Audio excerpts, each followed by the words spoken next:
அடுத்த உபதலைப்பு பகவத் ஸ்மரணம்.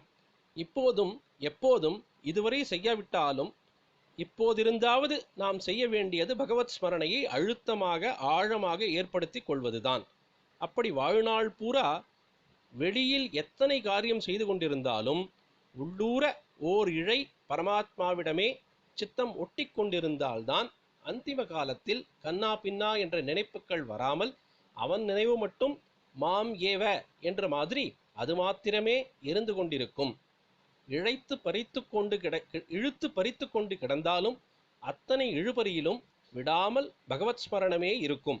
அல்லது அனாயாச மரணமாக இயற்கையாக சம்பவிக்கும் போதும் அவனையே நினைக்க தோன்றி அந்த ஒரு சில க்ஷணங்களானாலும் அதிலேயே ஐகாகிரியத்தோடு முழுகிவிட முடியும்.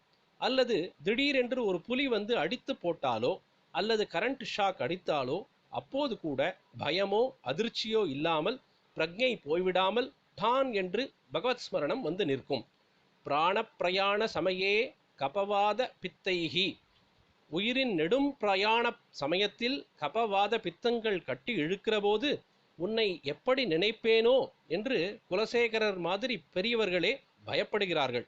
பகவத்பாதாளும் இந்த பிராணப்பிரயாண பதப்பிரயோகம் பண்ணியிருக்கிறார். பிராணப்பிரயாண பவபீதி சமாகுலஸ்ய லக்ஷ்மீ நிருசிம்ம மமதேஹி கராவலம்பம். உயிர் கிளம்புகிற சமயத்தில் ஏற்படுகிற பயத்தை போக்க சகல பயத்தையும் நிவர்த்தி பண்ணும் லக்ஷ்மி நிருசிம்ம மூர்த்தி தான் கைப்பிடிப்பாக, அதாவது கர அவலம்பம் வந்து ரட்சிக்க வேண்டும் என்று சொல்கிறார். இதே மாதிரி சுப்பிரமணிய புஜங்கத்திலும் பிரயாணோன்முகே மயி அநாதே, அநாதையான நான் நெடும் பயணம் கிளம்பும் போது அப்பா குஹனே தயாளுவே நீ முன்னே வந்து நிற்க வேண்டும் என்று சொல்கிறார். இதையே அச்சடித்த மாதிரி திருப்புகழிலும் சொல்லியிருக்கிறது. அந்த மகான்கள் எப்போதும் பகவத் ஸ்மரணம் அல்லது ஆத்மானு சந்தானத்தில் இருந்தவர்கள். அதனால் நிஜமாக அவர்களுக்கு இந்த பயமே இல்லை. நம்மை உத்தேசித்து நமக்காக பிரார்த்திப்பதற்காக கற்றுக் கொடுக்கத்தான் இப்படியெல்லாம் பாடி வைத்திருக்கிறார்கள். பெரியாழ்வார் இன்னும் கொஞ்சம் சுவாதீனமாக கூட பகவானிடம் சொல்கிறார்.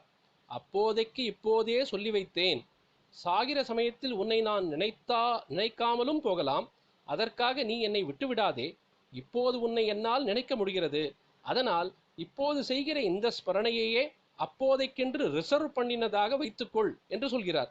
ஆனால் கீதா வாக்கியத்தை பார்த்தால் இப்படி என்றைக்கோ செய்த ஸ்மரணத்தை பகவான் ரிசர்வேஷனாக நினைக்கவே இல்லை, கடைசி காலத்தில் நினைக்கத்தான் சொல்கிறார்.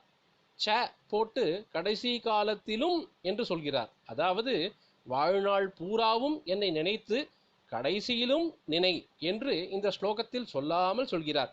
மேலே 2 ஸ்லோகம் தள்ளி ஸ்பஷ்டமாகவே சொல்கிறார். தஸ்மாத் சர்வேஷு காலேஷு மாம் அனுஸ்மர, ஆனபடியால் என்னை சர்வகாலங்களிலும் எப்போதும் நினைத்து கொண்டே இரு என்று சொல்கிறார். இப்படி எப்போதும் நினைத்தால்தான் முடிவில் அந்த நினைவு நமக்கு வரும். அமிர்ததாரை தொடர்ந்து பொழியும். என்னாருடைய பிரிவா புற்றி, நாட்டுமக்கும் இறைவா புற்றி, சர்வஜா சர்வவியாபி பிரிவா சரணம், மாயப்பிறப்பருக்கும் மகா பிரிவாடி போற்றி.